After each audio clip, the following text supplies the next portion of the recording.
You want the facts? We want to share them with you. Together, we'll boldly unpack the deeper truths inside the real estate industry's most relevant issues. This is Getting Real with Rob. Here's your host, Rob Namfeld.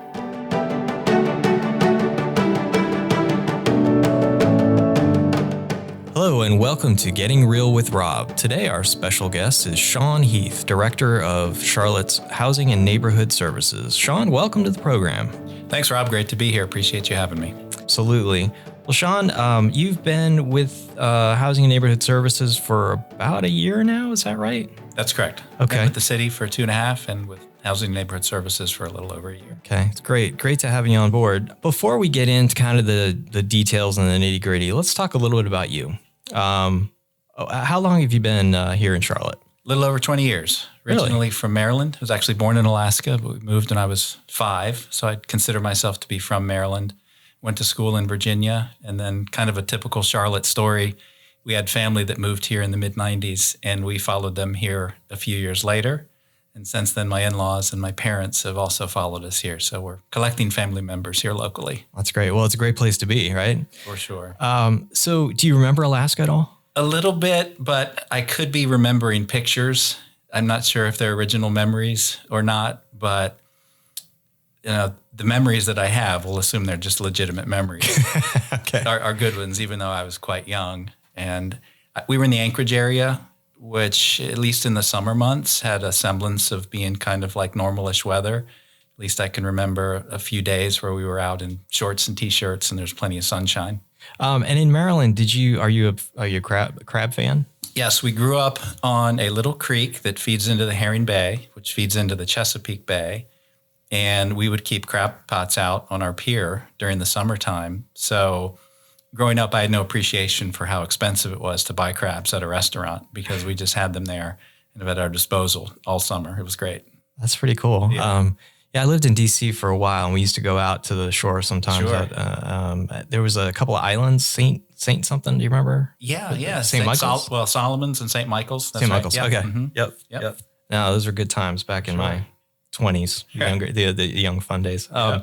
So now that you're an adult here in Charlotte, what kind of stuff do you enjoy? You go out to eat? What's your favorite restaurant here in town? Favorite restaurant? Well, I would probably say Ilios Noche, which is down. There are 2 locations in Charlotte. My wife and I go to the one that's down on Providence Road near Providence and Audrey Kell. We've been going there for, I'm sure, over 10 years at this point. So that's certainly a family favorite, at least for my wife and I. And then we do have an annual tradition where we go to Ruth's Chris between Thanksgiving and Christmas each year, which unfortunately this year I made reservations uptown, and we didn't realize until we arrived in South Park that I'd made reservations at the Uptown Ruth's Chris. Oops. But thankfully there's I believe it's 131 Main that's right across the street there in South Park. So we had a decent plan B. Okay, good. Yeah. Good. Yeah, that's a good place too. Yeah. So what's the deal with Ruth's Chris? I mean, the whole thing, Ruth's with the That's apostrophe. a great question. Yeah. I don't know. I know it's good food. That's about it. All right. Well, if one of our listeners could call in, is that possible? No, I'm sorry. I'll move on. So you've been with the department for about the last year. What are your main responsibilities? What kind of policy are you pushing there at the city? Sure. And if you don't mind, I might zoom out just momentarily here, as I think, I have a natural inclination to zoom into housing immediately for obvious reasons. But City Council just went through an annual strategy session not that long ago, which by extension helps to set priorities across the city organization and the city manager's office and all the departments that do the work of the city. And this year, council took their priorities from last year and added a couple areas. But I think it's important for me and for your audience to remember that ultimately what we're trying to do is move forward a number of strategic initiatives in parallel. So affordable housing is clearly important, but so are jobs, so is mobility, so is a continued investment in corridors of opportunity. So it's intended to be a relatively short list of 5 to 7 priorities. But the name of the game, if we're focused on economic vitality in the city of Charlotte, is to move the needle in all of those areas at the same time to the extent possible. Oh, that's great. That's in line actually with a lot of our interests. We talk about mobility, transportation, Right. growth, housing. All of that is very much in line. Um, you mentioned obviously housing is a big deal. We do have, just as a background, we are the home builders, the realtors, the commercial folks, apartments, so everybody that touches real estate essentially in the Charlotte region. And housing affordability has been really on everybody's mind. The State of Housing report came out in November. I know you were there at that meeting. You were there at our luncheon, and they talked about how the tipping point when you're 4-to-1 on median sales price to median salary. You're kind of in that tipping point to unaffordability. We've talked about promoting several different initiatives. I know that you have talked about them at the city level as well.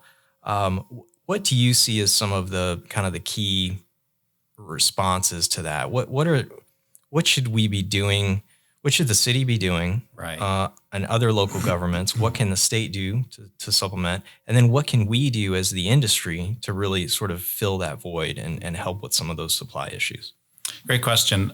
And I think there's evidence already in my mind of things that the city is doing in partnership with some of your members. And we could probably play around with this question for a while. So let's maybe start up high, and then we can drill down where we want. And I might point to two areas just to start us off. But one area, of course, for us is with our Housing Trust Fund, which has been the signature program that we've had in place for over 20 years. And voters in 2018 and 2020 and 2022 in each of those referendums overwhelmingly supported a $50 million housing bond, which we use to fund and replenish our housing trust fund, which has been the tool for us to really be a catalyst for gap funding, for affordable for-rent housing, for home ownership, and for a range of other things as well. So in November 2022, with the additional $50 million now in the trust fund, we're going through a process to really think about, with City Council's current priorities, how can we put that money to work in an efficient and an effective way? And I would expect you'd see some of what we've done in the past, but also with some additional areas of focus. For example, naturally occurable affordable housing has been an area of interest here for us in the last 5 years. We've kind of moved in that direction. That's not to say that we would exclusively focus on naturally occurable affordable housing, but I think it'll continue to be a meaningful part of the portfolio. We've also had a particular interest in how can the Housing Trust Fund be used to promote and be a catalyst for land purchases in strategic locations. So that's something that we're working on now as an extension of our recurring RFPs for Housing Trust Fund investments. And then a second area of particular emphasis for us is around homeownership and what are things we can do to help accelerate the stock of affordable housing in the marketplace. And second, what are things we can do for households in particular to better position them for homeownership through things like our House Charlotte program, which we launched many years ago, where we're providing either down payment assistance or interest rate buy downs or opportunities to leverage funding to address closing costs. So those types of programs, of course, are focused on income eligible Charlotteans, generally at the 80% area median income level and below. So this would be just two kind of general categories of things that we're doing. As I was driving over here, I was thinking about some of the partnerships that we have in place with some REBIC members, and I think Crossland Southeast comes to mind for me. We've got a number of projects that we've supported. Crossland has been doing great work. I'm sure we've got hundreds of units with Crossland that are either in development or in operation. So we're continuing to find ways to accelerate this, solutions for what is a tremendous housing crunch, and we're not alone in Charlotte, obviously. All right. Let me ask you about those house trust fund dollars. This last kind of go around, we had to kind of go back to a couple of the projects and sort of refund or add additional because we had some supply cost enhancements, if you will. Sure. Are you, as you go into this next round, are you looking at sort of how can we get the biggest bang for the dollars that are available? Number one. Right. Number two, 50 million was much higher than it was I think we had 2 rounds of 50 million. Is the next go around, is that 100 million or what's your sense of that? Sure. So I'll take those one at a time. And you're right. We were back in the 2016 timeframe at about 15 million. Mm-hmm. And prior to that, it had been lower. So even 15 was an increase from previous years, and moving up to 50. In terms of, so we have an RFP for the Housing Trust Fund where responses were due on Friday of last week. So we're just now in the early phase of crunching the numbers and evaluating the responses. And we're always interested in how can we demonstrate to City Council, and by extension, how can we demonstrate to Charlotteans that they're getting a good return on investment, that we're making wise use of the public funds in the trust fund. And for us, the value proposition will focus on first the cost, of course, the cost per unit. We care about the AMI mix, and most of these developments are going to have an average AMI of about 60%, when the full range will be 30% AMI to 80% AMI. We care about the location of the units. We care about the affordability period. So how long can we preserve the affordability for these units? So those are kind of key factors for us in the evaluation. And in this particular RFP, we're taking a slightly different approach where we are going to segment the responses into tiers. And one way in which a proposal can make its way into our tier 1 for review purposes is if they can come in at or below our Housing Trust Fund Award guideline limits. So, for example, for a city-supported project that does not include city-owned land, the HTF limit would be $32,000 per unit. Now, what we experienced last year with extraordinary market conditions was there were very few projects that were coming to us that were less than $32,000 a unit. So I haven't looked through the numbers yet. My team has everything in front of them, and I'll probably get a chance to take a peek at it over the next few days. But the long-winded answer to your question is yes, we're very interested in the value proposition for these proposals, because all else equal, with that $50 million, we want the most number of units, we want the best AMI mix, and we want them in the most attractive locations, recognizing that it's hard to have your cake and eat it too, because having more units in District 6 and 7, of course, makes it more challenging to bring the units in the most cost-effective fashion. But we're interested in how that mix plays out kind of in totality. So more to come on that. As to your second question, in terms of what does the future look like for the Housing Trust Fund and whether it could grow beyond $50 million, I'm not taking the easy way out on this question, but ultimately, really, that will be up to council through their budget discussions as they're evaluating a whole range of city priorities and needs. I have heard certain council members suggest that should at least be part of the conversation, and I would expect that it would be. I don't believe it's on the table as something they're discussing right now for the FY24 budget. And of course, the next referendum put to voters wouldn't be until November of 2024. As I mentioned, there are about 6 different strategies that we have kind of put forward through our various groups. Expanding the homestead exemption, that's essentially a tax benefit for people that have paid off their mortgages. They've lived in their home for a long period of time, and they're having a hard time with higher taxes. Retrofitting or existing commercial buildings for residential purposes. Adaptive reuse is another term for that. Potentially a state tax credit that would be similar to the federal tax credit, LIHTC, that program. I think a number of our listeners are familiar with that. The Housing Authority Act, there's that funky language in the law that says if you set aside 20% of a project for those earning up to 60% of AMI, you can benefit from a housing authority, but that's where you're limited to. And I know you mentioned Crosland Southeast. I talked to some of the folks over there and others. They say it's hard to do a project like that anymore. And they're suggesting maybe a 10% set aside for those earning up to 80% AMI. That's another thing. Expanded use of ADUs. And then we already I think we started to touch on local regulations and kind of what how that impacts housing affordability. And I know that you've started to kind of take steps to address some of that. Out of those 6, do you see some positive movement with those? Do you see ways that we can sort of coordinate and collaborate to see if we can get some of that through? Are there things that we haven't thought of based on stuff you're already working on, stuff that we're suggesting that a different place that we need to go that maybe we can support those efforts as well? I know it's a huge question. Let's take it in Sure. bits and pieces, however you want. Bite-sized chunks. That's okay. And maybe I'll start with the first one and the last one in terms of expansion of the Homestead Act. So maybe seen the county and the city just over the last week or two have said that this will be part of the state legislative strategy is to seek out expansions to the Homestead Act. And in light of where we are in terms of the cycle for the property revaluations, I think the timing is right to look at that. In terms of local regulations, so one thing that City Council is exploring now, really as a starting point, and albeit a small starting point, is a review of development fees. And just this past week at the Housing Safety and Community Committee meeting, there was a proposal around a fee reimbursement pilot program focused on city-imposed fees that was passed by committee and will now move its way to full council over the next month for a discussion. As a pilot program, we recognize that this will not be a game changer, but it is one among hopefully a number of things that we are doing to work with our partners to address things that can help reduce the cost of housing in the marketplace.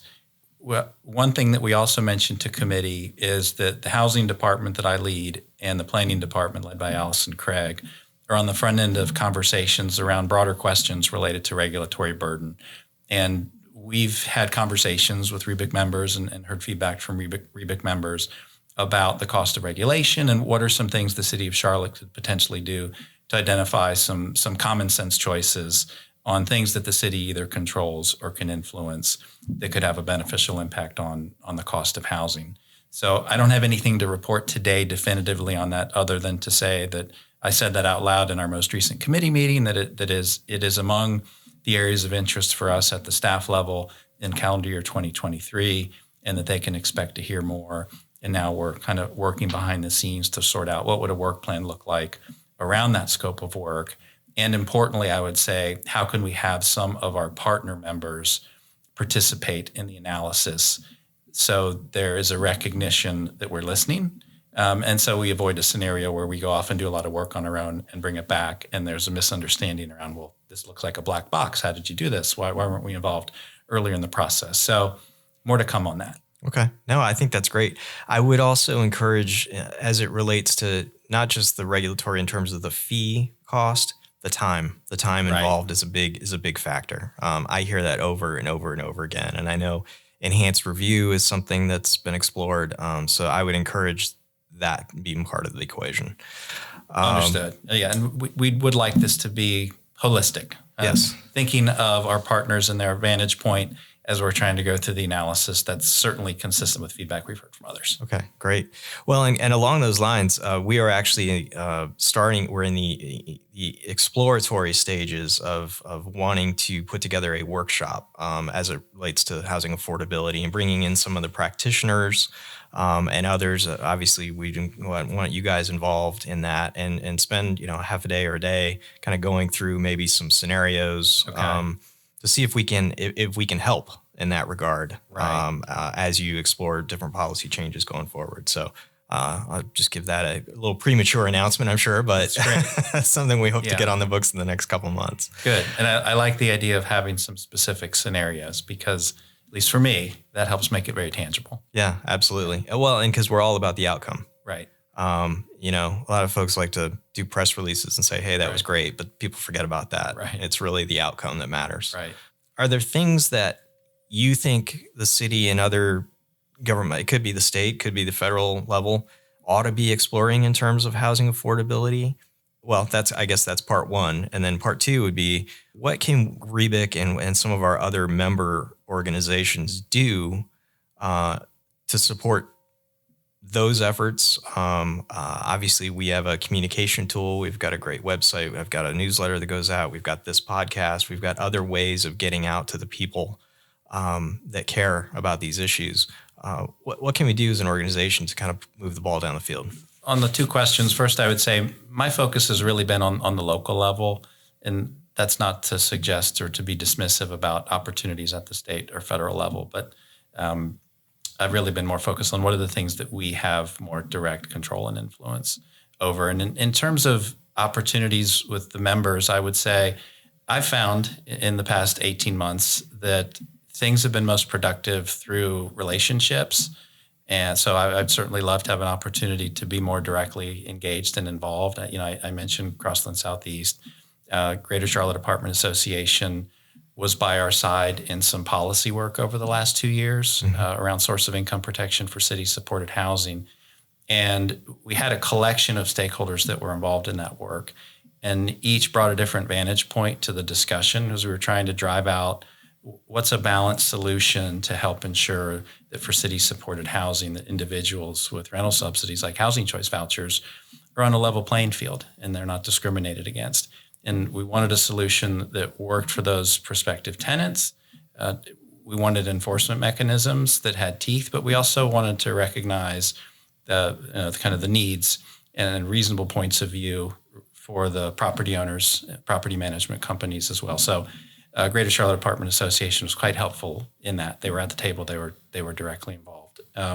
With True Homes, that's another example, I think, of a REBIC member that I've had some exposure to. And I hope to have more exposure to, because I think that would fall in the camp of innovative housing around home ownership opportunities. So all of that was just kind of going around the block to say that I think, when you make direct reference to a workshop and spending a half day together, that ultimately is how we will move things, is if it's through direct engagement and interaction.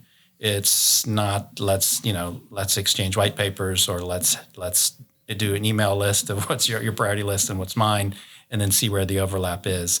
I think it has to be more through direct engagement, and we may find that there are 10 things that we're jointly interested in, and maybe 5 or 6 of those, for whatever reason, we don't think are ripe for collaboration, but maybe 3 or 4 are. So that would be my view on how to take a relationship to the next level, would be to make it more direct and personal. Okay.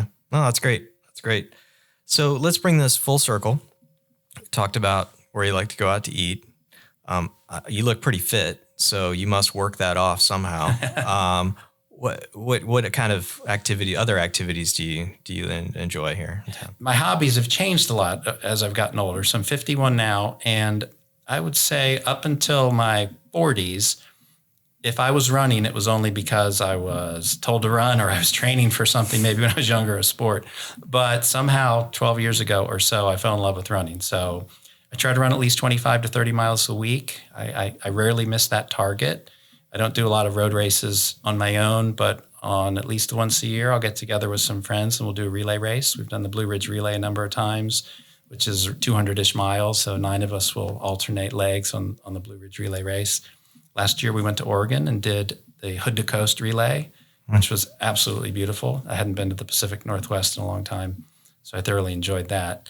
So running is definitely my thing now. And I learned how to play the guitar about 7 years ago, after having tried and failed twice before over the course of about 2 decades.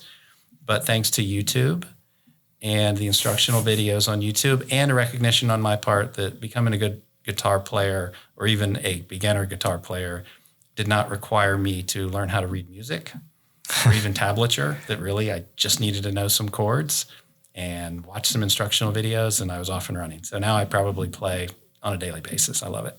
Okay. Well, I think 3 chords in the truth probably resonates with you. So yeah. And on the running, I actually discovered a bit of a passion for running during COVID myself. Not 12 years ago, but so I try to do about 30 miles a week as well. That's great. So we'll probably run into each other. I think so. No, that's great. Well, any parting suggestions for our listeners in terms of other ways to get involved? I know I try to promote getting on advisory boards with the city, as well as wherever they live in the region. Anything else you can suggest? Well, I mean, I think just going back to the exchange that we had around engagement, I think that what may be beneficial is for us to, how do we extend this conversation today into something where we kind of map out some touch points over the next few months, and things that REBIC is doing, and or things that we're doing on the city side, where we think it'd be beneficial to have the respective organization plugged in a way. Just be more intentional about it, I suppose. No, I think that sounds great. It sounds great. I'm excited about it. I'm excited about promoting this workshop that I've already put out there. So, so we got to do it now, right? Absolutely. Well, thank you, Shawn, Heath, for being our guest today on Getting Real with Rob, and we'll see you next time.